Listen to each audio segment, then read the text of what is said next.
Welcome on board the Alien Forge, Captain.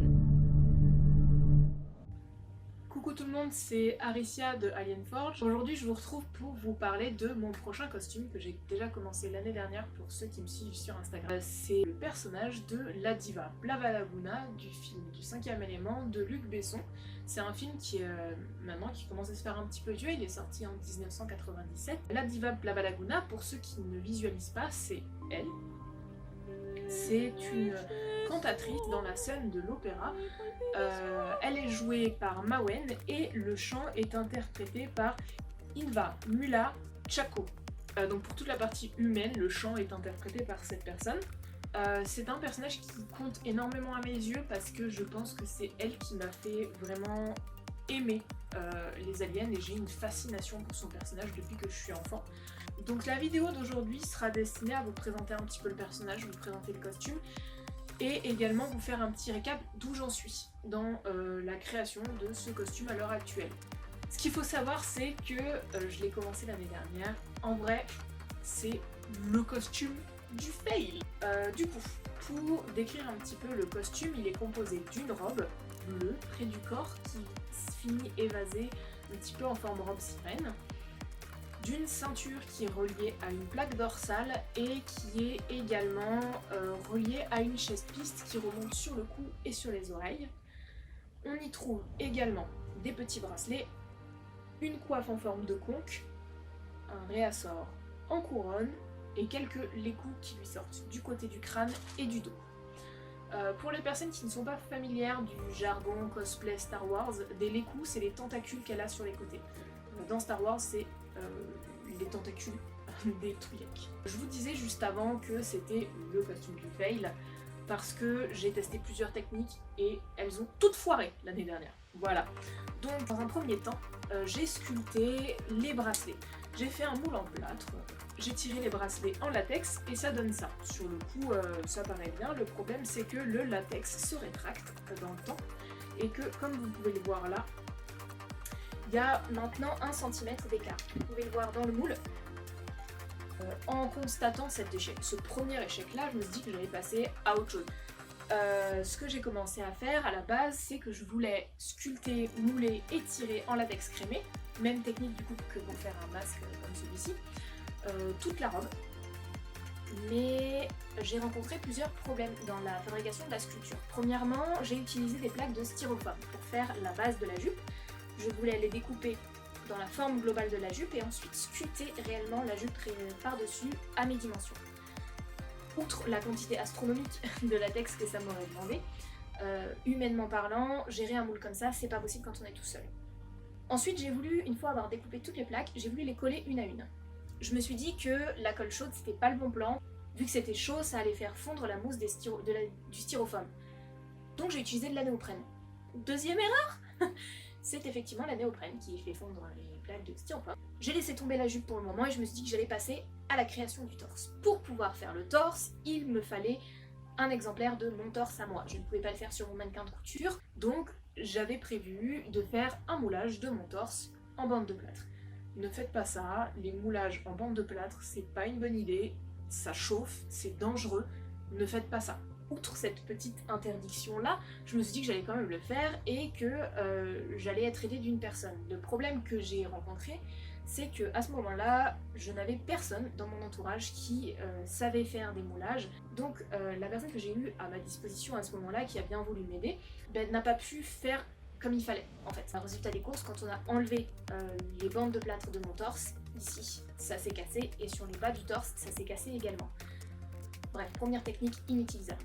Deuxième technique, j'ai utilisé la technique du mannequin en cellophane et scotch qu'on utilise pour faire les patrons tissus quand on n'a aucune notion ou aucun patron en papier. J'ai fait mon empreinte de torse, je l'ai fixée sur un support, je l'ai rempli de bombes expansives, sauf que la bombe expansive ne sèche que si elle est en contact avec de l'air. Le problème c'est que toute la surface du mannequin était évidemment bloquée par le cellophane et le scotch, donc la bombe n'a pas du tout séché. Elle s'est juste ramollie un petit peu comme des blancs en neige. Troisième échec. Elles ne sont pas là. j'ai laissé tomber cette technique pour le moment et je me suis dit que j'allais m'attaquer à autre chose. Je me suis dit que j'allais m'attaquer au lait cou. Première technique, j'ai pris un tube de PVC sur lequel j'ai sculpté un arrondi sur la pointe et je l'ai moulé. Un moule en 2 parties pour que ce soit démoulable. Le problème, c'est que mon tuyau n'était pas 100% plat. Et mon moule n'a pas fonctionné. Tout est resté bloqué à l'intérieur, même si j'avais mis du démoulant, de la vasine, etc. Ça n'a pas fonctionné. Donc tout est parti à la poubelle.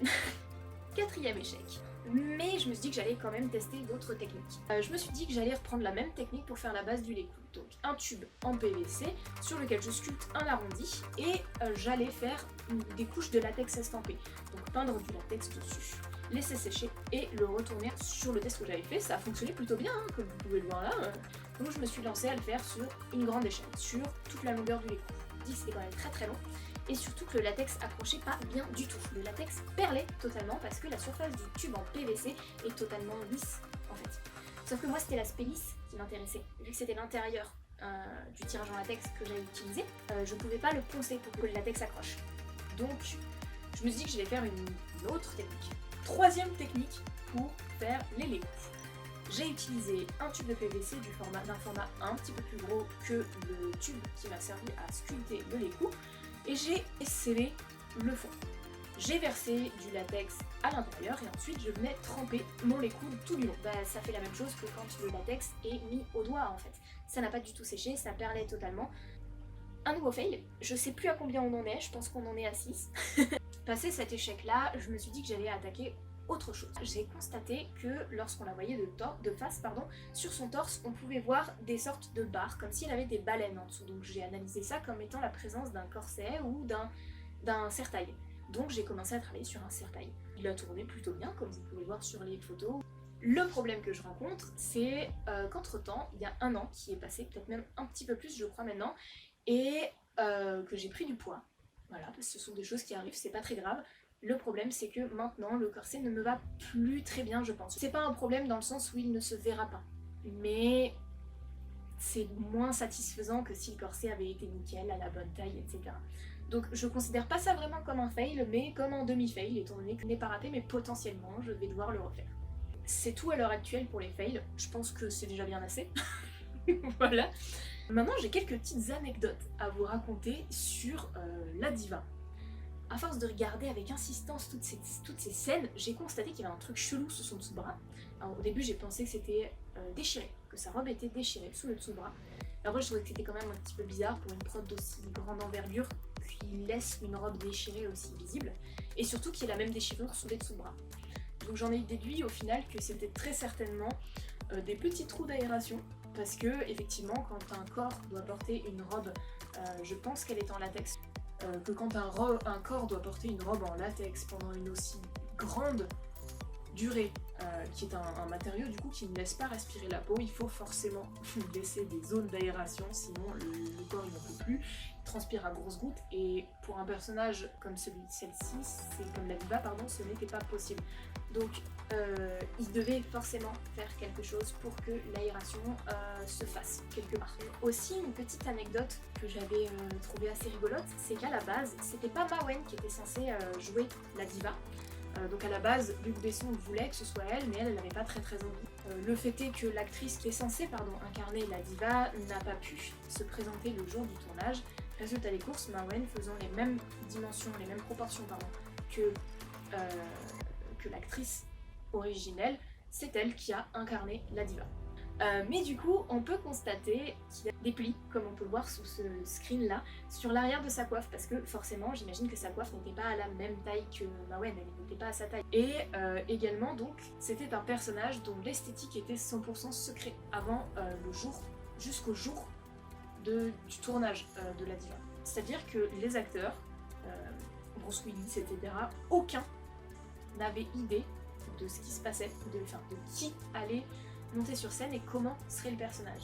C'est pour ça que si vous regardez la scène avec cette information-là, vous voyez du coup que la tête d'inconfort, un petit peu de dérangement et en même temps un mélange de fascination qu'ont les gens dans le public et également Bruce Willis, c'est leur vraie tête, c'est leurs vraies expressions de ce qui s'est vraiment passé à ce moment-là sur la scène, parce qu'ils découvraient le personnage de la diva et je pense que ça a été assez aussi surprenant que fascinant en même temps. On a vu de voir un personnage évoluer comme ça devant soi et faire une telle danse aussi avec un tel chant. Et il faut savoir aussi que par conséquent, la standing ovation qu'il y a eu tout à la fin de sa scène est vraie. C'est-à-dire que c'est pas une de Luc Besson, c'est vraiment le public a fait une standing ovation à la fin de la scène de Mawen, tellement la scène et le personnage étaient incroyables. Voilà, je trouvais que c'était très joli et ça... Moi, je trouve que ça me renvoie bien la fascination que j'ai pour elle. C'est... Voilà. Vous allez pouvoir voir du coup la prochaine vidéo que je vais sortir, ce sera sur les bracelets et sur le travail final et le tirage de la plaque dorsale, je pense. J'espère que cette vidéo vous a plu, c'est la première fois que je fais autant de blabla devant la caméra sur cette chaîne. J'espère que ce projet vous plaît. Si jamais l'avancée mon avancée sur ce costume vous intéresse, n'hésitez pas à me rejoindre sur Instagram. Je vous mets le lien dans la description. Et puis n'hésitez pas également à vous abonner, à mettre un like ou un commentaire, à partager cette vidéo et également à activer la petite cloche pour plein d'autres projets très cool.